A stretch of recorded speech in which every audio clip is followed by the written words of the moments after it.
Have you ever stood at the edge of a mountain lake? Snow-capped peaks all around you, deep blue water below, and inside that water, fish, swimming around like it's nothing unusual. Wait a second. This lake is thousands of kilometers from any ocean. It's not even connected to a river. So how did those fish get up there?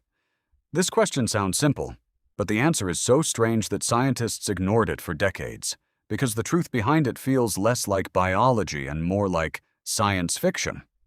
Let's get one thing clear first. Fish can't climb mountains. They swim, they don't crawl. So how exactly did they end up in lakes that are completely cut off from oceans, rivers, or any other body of water? The answer is hidden in 3 separate paths, and each one of them is strange in its own way. The first path is birds.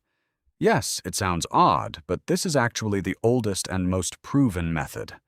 When sick or dying fish release their eggs into the water, certain waterfowl, ducks, herons, and cranes, accidentally pick those eggs up, sometimes on their feet, sometimes in their feathers, sometimes even inside their gut, undigested. Fish eggs have a unique structure. Their outer layer is slightly sticky, almost gel-like. This lets them cling onto any wet surface, including a bird's leg. Researcher Ute Vögler's studies showed that certain fish eggs can survive for hours outside water, as long as the surrounding environment stays a little damp. So when that same bird flies from one lake to another, sometimes traveling from a coastal area all the way up into the mountains, those eggs travel with it. If the new lake has the right conditions, the eggs hatch. That's it. One bird, one journey, and an entirely new fish population begins. But here's the real question. Is that enough on its own? Can a handful of eggs landing in a lake actually build an entire fish population? This is where the second path comes in. Time. Mountain lakes weren't always isolated. Thousands, sometimes hundreds of thousands of years ago, when glaciers were melting or rainfall patterns were different, many lakes were temporarily connected to each other. A major flood, a river changing its course, or a melting glacier could create a temporary bridge between water bodies. Fish would swim across that bridge.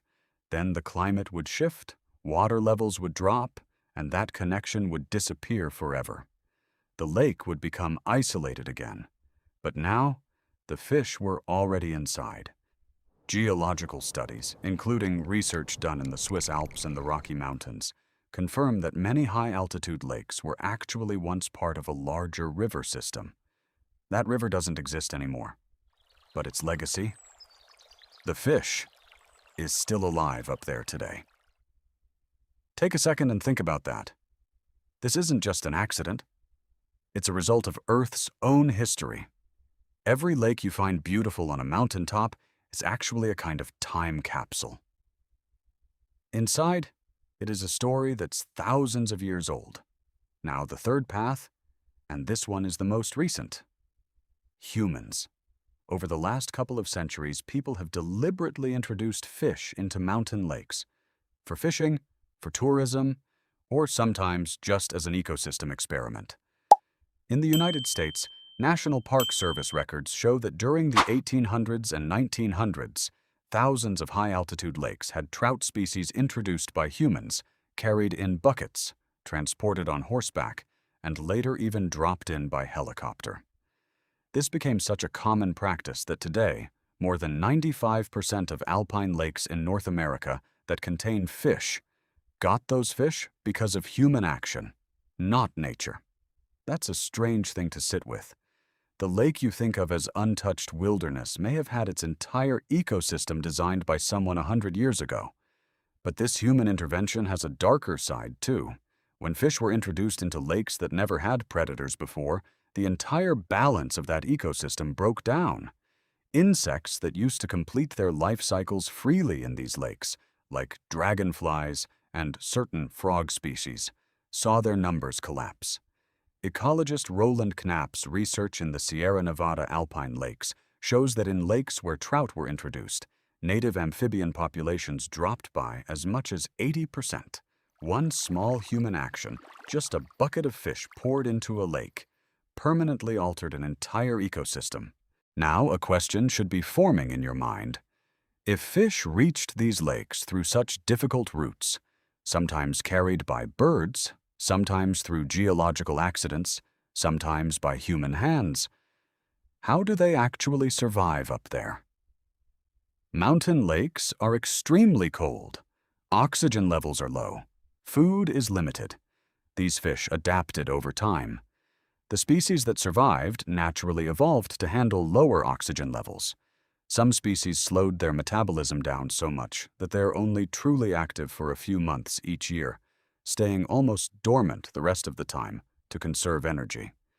This is the same principle Charles Darwin explained centuries ago.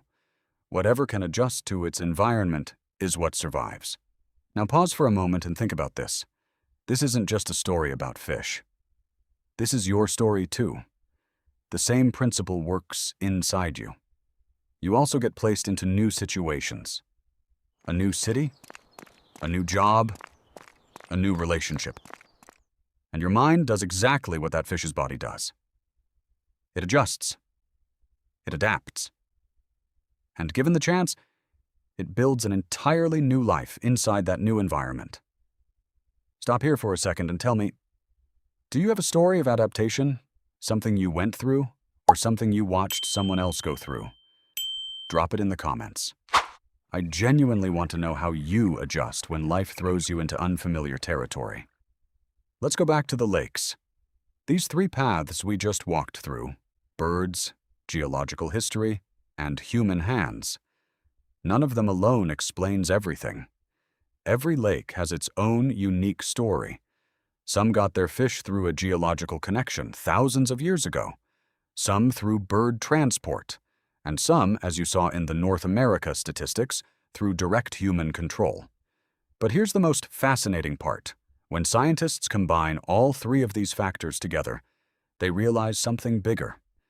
Every corner of Earth, no matter how isolated it looks, is connected in some way. No lake is too far for life to reach. Life always finds a way. Whether it's a bird carrying a tiny egg on its leg, a glacier melting thousands of years ago, or a person climbing a mountain with a bucket full of hope. If this video gave you something new to think about, hit that like button.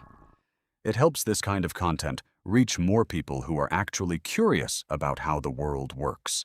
Now picture that same lake again, the one we started with, the same snow-capped peaks, the same deep blue water. But your eyes see it differently now. You're not just looking at water anymore. You're looking at a story that took thousands of years to write, a story a bird started, a glacier carried forward, and a human being eventually completed.